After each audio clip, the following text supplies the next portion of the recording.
Montevideo, the charming capital of Uruguay, is a city full of life during the day. Its bustling streets echo with laughter, footsteps, and the melodies of street musicians. But at night, it transforms into something entirely different. A labyrinth of dimly lit avenues where silence reigns and shadows stretch like creeping fingers. It was one of those nights. The kind where the only sound you hear is the distant hum of a flickering street lamp. I had just finished a late shift and decided to walk home, taking a detour through the older part of the city. The historic district, usually crowded with tourists during daylight, now felt abandoned, its cobblestones worn smooth by time and countless footsteps of the past. The air was unusually heavy, as if the city itself was holding its breath. A dense mist rolled in from the harbor, curling around lampposts and casting an almost supernatural glow. My footsteps echoed sharply against the stone walls, each step amplifying the eerie quiet that enveloped the streets. As I walked, I couldn't shake a strange sensation, an unsettling awareness as though I wasn't alone. The stories started creeping into my mind. Tales I had heard from locals about a phantom train that roams these streets on nights like this, where no tracks have ever existed. I dismissed the thought as folklore. After all, what city doesn't have its share of ghost stories? But the deeper I ventured, the more I felt the city itself changing. The faint scent of coal and steel drifted through the air, an anachronistic smell in this part of town. And then, faintly at first, I heard it, the sound of a distant whistle, haunting and forlorn, cutting through the stillness of the night. Before I go on, I need to ask you something. If you're enjoying the chills creeping up your spine right now, don't forget to like this video and subscribe to the channel. Your support helps keep these haunting tales alive. Trust me, what's coming next will make it worth your while. I froze in place, straining my ears. Was I imagining it? The sound grew louder, accompanied by the rhythmic clatter of wheels on tracks. But there were no tracks here, only cobblestone streets and old, decaying buildings. The mist thickened and the temperature dropped sharply, making my breath visible. My pulse quickened as I turned the corner, and that's when I saw it. Emerging from the haze was the unmistakable silhouette of a train, its gleaming metal body cutting through the fog like a knife. The locomotive was enormous, black as midnight, with its windows glowing faintly from within. But the light wasn't warm, it was cold, almost otherworldly, casting an eerie glow on the surrounding mist. I stood frozen, unable to believe what I was seeing. The train wasn't on any rails. It glided smoothly over the cobblestones, as if it were floating just inches above the ground. The sound of its whistle pierced the air again, and this time, I felt it reverberate through my entire body, a mournful wail that seemed to carry the weight of countless souls. As it passed, I caught a glimpse of the passengers inside. They were seated stiffly, staring blankly ahead. Their faces were pale, their eyes hollow, as if they were staring not at the present but at some distant, unreachable past. Their clothes were old-fashioned, belonging to an era long gone. The train didn't slow down, it moved with an eerie determination, as if it had somewhere to be, someone to find. The sound of its wheels echoed unnaturally in the stillness, and the mist seemed to thicken in its wake. I didn't run, I couldn't. Something about the sight held me captive, a mix of terror and awe. But deep down, I knew this wasn't just a story. The phantom train wasn't a myth, it was real, and I had just become part of its legend. That was the moment I realized why so many people vanish in this part of Montevideo, leaving only whispers behind. Because when the phantom train comes for you, it doesn't just pass by. It calls to you. What would you do if you heard that whistle in the night? Would you follow it? Or would you run? Let me know in the comments below. But be careful, the train may already be closer than you think. After my encounter, I couldn't simply dismiss what I had seen. I needed answers. The ghostly train wasn't just a fleeting illusion. It was something much darker, something steeped in the city's past. I began to dig into the history of Montevideo, speaking to anyone who might know more about this mysterious phenomenon. What I uncovered sent chills down my spine. The locals called it El Tren de las Almas Perdidas, the train of lost souls. It wasn't just a tale to frighten children or entertain tourists. This legend had roots, deep and unshakable, stretching back nearly a century. The story went like this. In the early 1900s, Montevideo was expanding, and with it came the rise of railroads to connect the bustling city to the rest of the country. One of these trains, known as El Tren del Amanecer, the Dawn Train, was a luxurious passenger line that promised a journey of comfort and elegance. The wealthy elite often traveled on this train, sipping fine wine and dining beneath ornate chandeliers as they crossed the countryside. But on a fateful evening in the winter of 1923, tragedy struck. The train, carrying over 80 passengers, was en route to Montevideo when an unexpected storm rolled in from the Atlantic. Heavy rains battered the region, swelling the nearby rivers and weakening the tracks. As the train approached a bridge not far from the city, the ground beneath the rails gave way. Witnesses claimed the train's whistle screamed one last time before it plunged into the abyss. The locomotive and its carriages tumbled into the churning waters below, swallowed by the darkness. Most of the passengers never stood a chance. The bodies that were recovered in the days following were few and far between, and many were never found at all. It was said that the river claimed them, their spirits left to wander eternally. 4 years after the tragedy, strange sightings began to surface. People swore they heard the mournful whistle of a train near the site of the disaster, even though the tracks had long since been removed. Some claimed to see a train crossing the bridge in the dead of night, its lights glowing faintly before vanishing into thin air. But as time passed, the legend grew darker. The phantom train was no longer confined to the site of the accident. It began appearing in the streets of Montevideo itself. Witnesses reported seeing it gliding silently through deserted avenues, its windows filled with the ghostly silhouettes of passengers. These sightings always came with an overwhelming sense of despair, as if the train carried not just lost souls, but the very weight of their sorrow. One particularly chilling aspect of the legend involved those who dared to follow the train. It said that anyone who hears its whistle and tries to investigate is doomed to disappear. They vanish without a trace, as if the train pulls them into its eternal journey, adding them to its roster of passengers. The city's older residents speak of these disappearances in hushed tones. A young man who went out for cigarettes and never came home.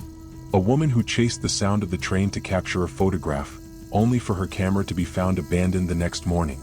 But perhaps the most unsettling part of the story is the theory behind why the train appears. Some believe the souls aboard are searching for closure, unable to move on until their tragic deaths are acknowledged.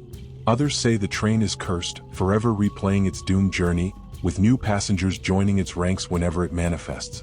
One elderly man I spoke to, a retired railway worker, gave me a warning I'll never forget.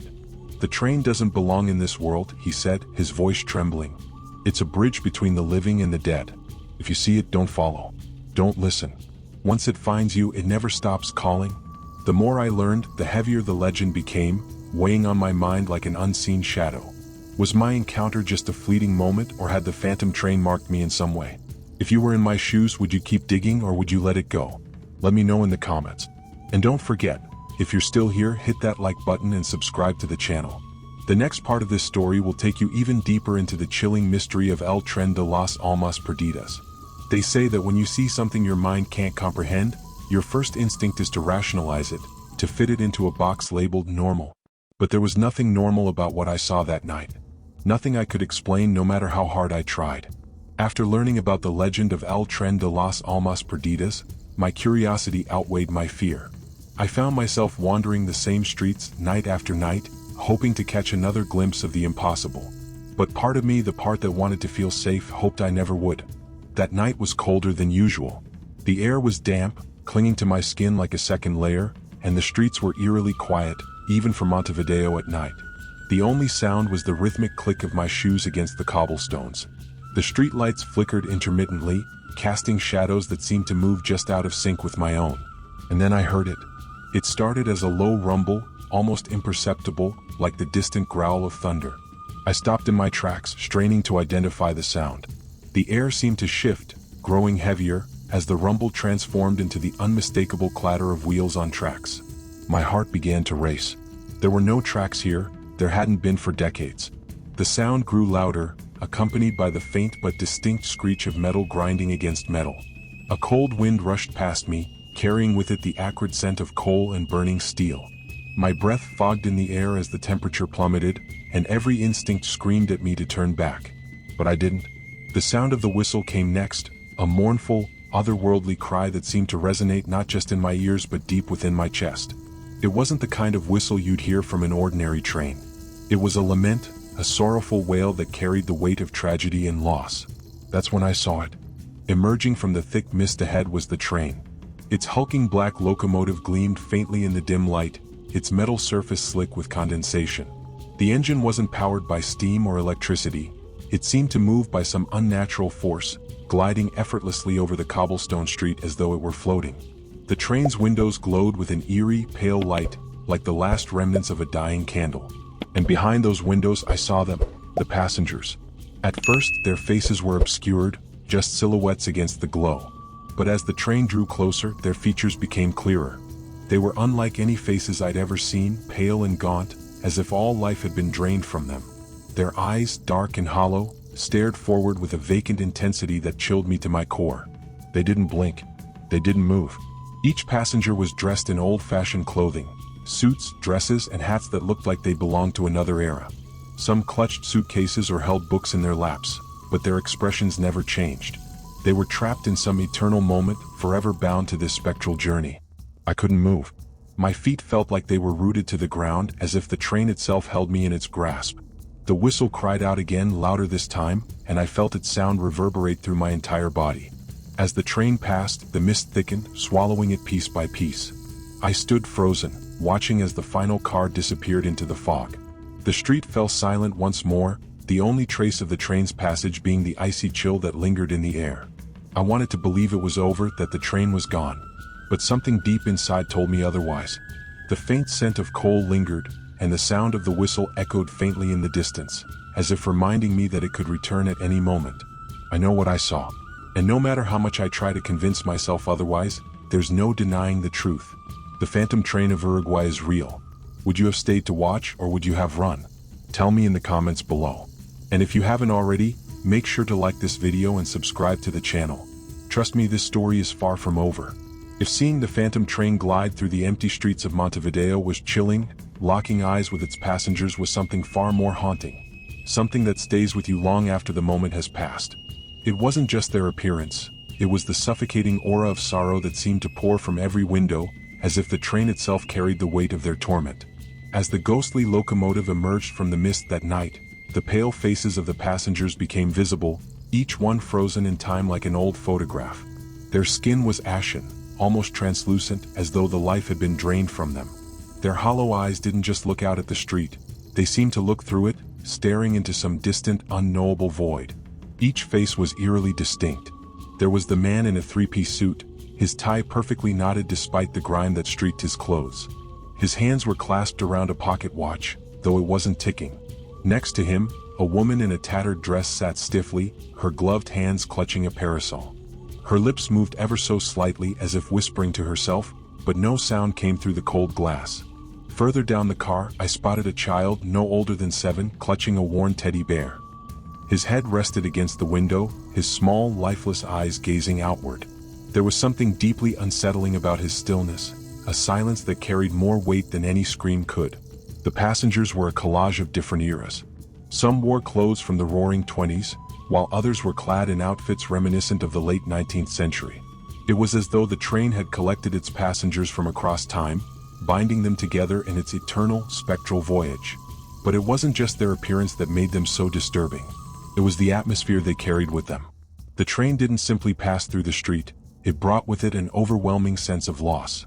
As it glided closer, the air around me seemed to thicken with sorrow, pressing down on my chest like an invisible weight.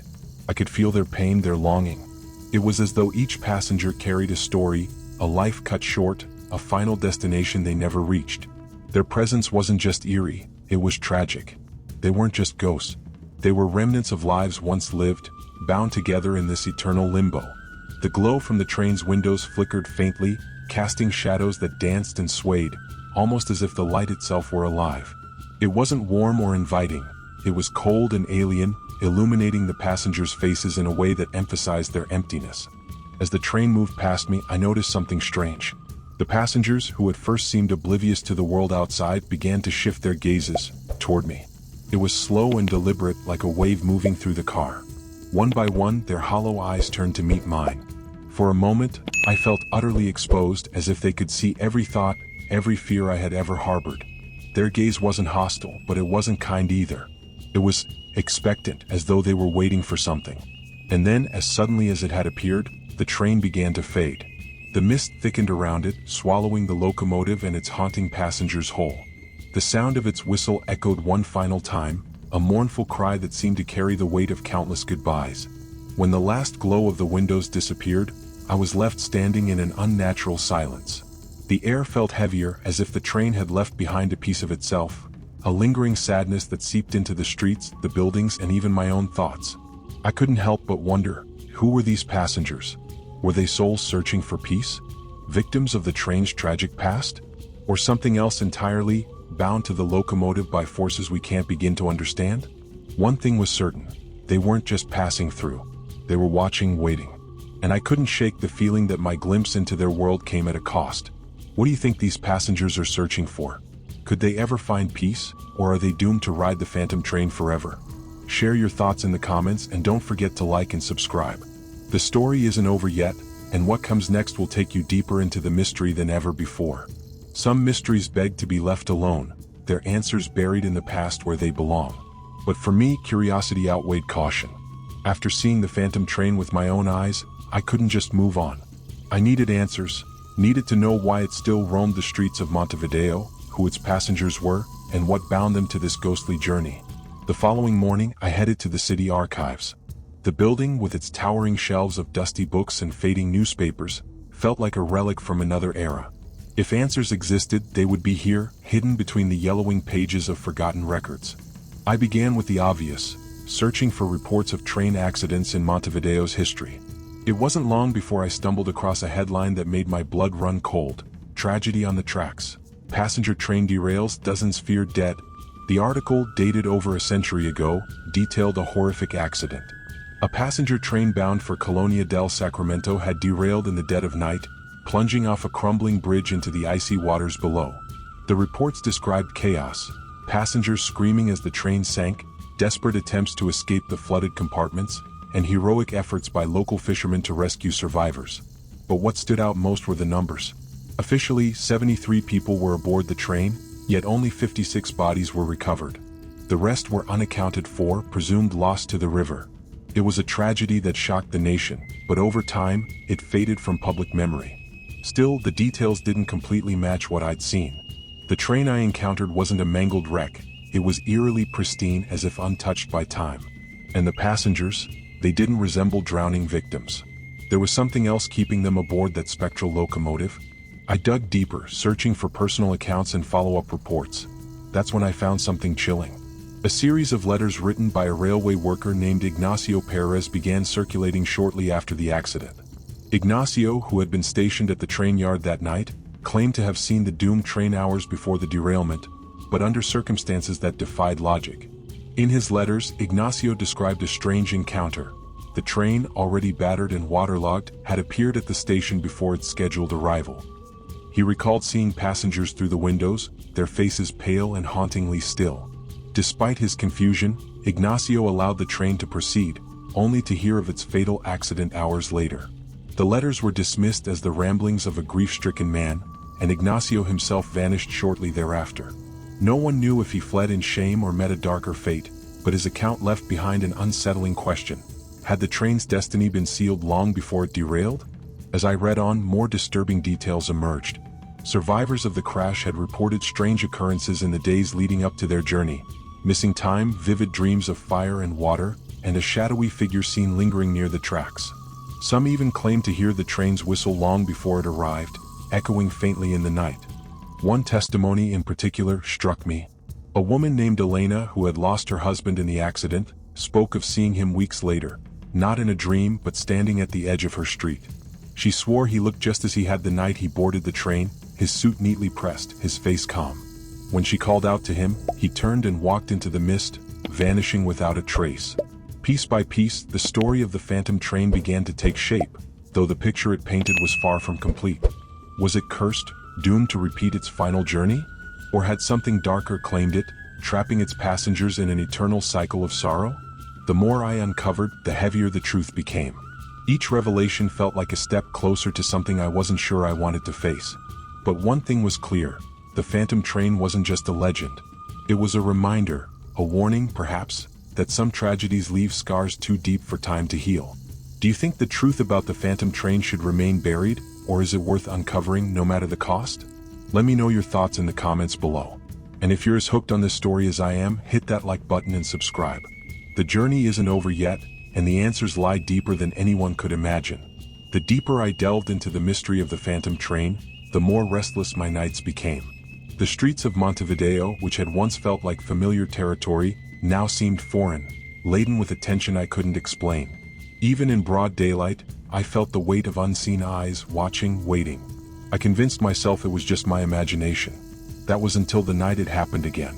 I hadn't planned on venturing out that evening. The weight of my research was still fresh in my mind, and I had begun questioning if I was chasing a story I was better off leaving alone. But something drew me outside, an urge or maybe even a compulsion. The streets were unusually quiet, a stillness that wrapped itself around the city like a heavy fog. I found myself walking aimlessly through a part of town I rarely visited, an old industrial district with cobblestone streets and crumbling warehouses. There were no street lights here, only the faint glow of the moon illuminating my path. And then I heard it, a faint whistle in the distance. The sound was unmistakable, though it seemed out of place in the modern world. It was the deep, mournful cry of a steam engine, growing louder with every passing second. My breath caught in my chest and my heart began to race. And then I saw it. The train materialized out of the mist, gliding down the narrow street as if the cobblestones themselves had turned into invisible tracks. Its headlights pierced through the fog, casting long shadows that seemed to dance unnaturally across the surrounding buildings. This time it was closer. Far too close. The details were sharper, more vivid. The wheels didn't turn as they should, and yet the train moved steadily forward, its ghostly frame emitting an otherworldly glow. The air grew colder with each passing moment, and the faint sound of whispers filled my ears, soft, unintelligible voices that seemed to come from everywhere and nowhere. As the train approached, I felt an overwhelming sense of dread, as if it wasn't just passing by but coming for me. I wanted to move, to turn and run, but my body refused to cooperate. My legs felt like lead, and the air seemed to thicken, making it harder to breathe. The windows of the train were clearer this time. I could see the passengers more vividly, their pale faces pressed against the glass, their hollow eyes fixed on me. They weren't just looking, they were watching. And then something changed. The train began to slow, its massive frame grinding to a halt just a few meters from where I stood. The whispers grew louder, more insistent, like 100 voices speaking at once. My ears rang with a cacophony, and a wave of nausea washed over me. Before I could react, the door to one of the cars creaked open. A single figure stepped onto the platform. It was a man, tall and gaunt, dressed in an old conductor's uniform. His face was obscured by shadows, but I could feel his gaze burning into me. He raised a hand and gestured for me to come closer. Panic surged through me, breaking the paralysis that had gripped my body. I stumbled backward, my instincts screaming at me to run. As I turned to flee, I felt a powerful force pulling at me, as though invisible hands were trying to drag me back toward the train. I fought against it with everything I had, my heart pounding as I pushed myself forward. The whispers turned into a deafening roar, and for a brief moment, I thought I wouldn't escape. But then, just as suddenly as it had appeared, the train began to fade. The pull released me and I collapsed onto the cobblestones, gasping for air. When I looked back, the train was gone, leaving only silence and an eerie chill in its wake. Even now, as I sit here recounting this, I can still feel the weight of that encounter. It wasn't just fear, it was something deeper, something primal. The phantom train isn't just a legend or a tragedy. It's alive in its own way, and it doesn't just watch. It chooses. Who, or what, was that conductor? And why did the train stop for me? I don't know if I'll ever have the courage to find out. But one thing is certain, the train isn't finished with me yet. What would you have done in my place? Let me know in the comments below, and don't forget to like and subscribe. The next part of the story will reveal a truth more terrifying than you could imagine. As I sit here now, reflecting on the events that have unfolded, I can't help but wonder, what does the phantom train truly represent? Is it merely a remnant of a tragedy long past, an echo of unresolved sorrow etched into the streets of Montevideo? Or is it something more, a living force driven by a purpose we can't begin to understand? That night, after my encounter, I couldn't shake the feeling that I had been marked in some way. It wasn't just fear that lingered, it was a strange sense of connection, as if the train and its passengers had been trying to tell me something. But what? Over the following weeks, I revisited my research with fresh eyes. Every detail, every account I uncovered pointed to a deeper mystery. The train wasn't just tied to a singular event, it was tied to the people who had boarded it, their stories interwoven like threads in a tapestry. The passengers, I realized, weren't simply victims of a tragic accident. They were individuals with lives, dreams, and struggles. Some were traveling to reunite with loved ones, others chasing new opportunities or escaping old wounds. The train was their common ground, a fleeting moment where their lives intersected. And perhaps in some strange way it still is. I began to see the phantom train as more than a haunting. It felt like a monument to those lives, a reminder that even in death, their stories persist. But why does it continue to appear? Is it seeking closure, a way to finally rest? Or is it trapped, forever doomed to replay its final journey? What unsettles me most is the thought that it isn't bound to its passengers alone. The train seems to choose its witnesses. Those who see it are drawn into its orbit, as if it's searching for something or someone. Even now, as I recount this, I can't escape the memory of its whistle piercing the night. It's a sound that stays with you, haunting your dreams and waking moments alike. There are times late at night when I think I hear it again, faint and distant, carried on the wind. And I'm not alone. Since sharing my experience, others have come forward with their own encounters. Drivers on lonely roads, night watchmen, and even stray wanderers, all describing the same chilling sight. The train gliding silently down empty streets, its whistle cutting through the darkness like a cry from another world. One account in particular sent shivers down my spine. A woman claimed she saw the train while walking her dog late at night. She described its passengers in vivid detail, but what struck her most was a face she recognized. A childhood friend who had vanished decades ago without a trace. What does that mean? Are the passengers chosen too? Or are they simply lost souls, unable to move on? The answers remain elusive, shrouded in the same mist that envelopes the train. What I do know is this: the phantom train is not just a relic of the past. It's still out there, its spectral whistle echoing through the streets of Montevideo, calling out to anyone who dares to listen. Perhaps it's a warning. Perhaps it's an invitation. If you ever find yourself walking alone in the quiet streets of Montevideo at night, take heed. Listen carefully to the sounds around you. If you hear that distant whistle growing louder with every passing second, do not stop. Do not look back. Because once you see the train, it sees you too. What do you think? Is the phantom train a symbol of unresolved tragedy, or is it something more sinister? Could it be seeking closure, or is it bound to its endless journey by forces we can't comprehend? Let me know your theories in the comments. And if this story sent chills down your spine, don't forget to like, subscribe, and share. There are more stories to uncover, more mysteries to explore. But for now, I'll leave you with this. The next time you hear a train whistle in the dead of night, ask yourself, is it real? Or is it something far more haunting?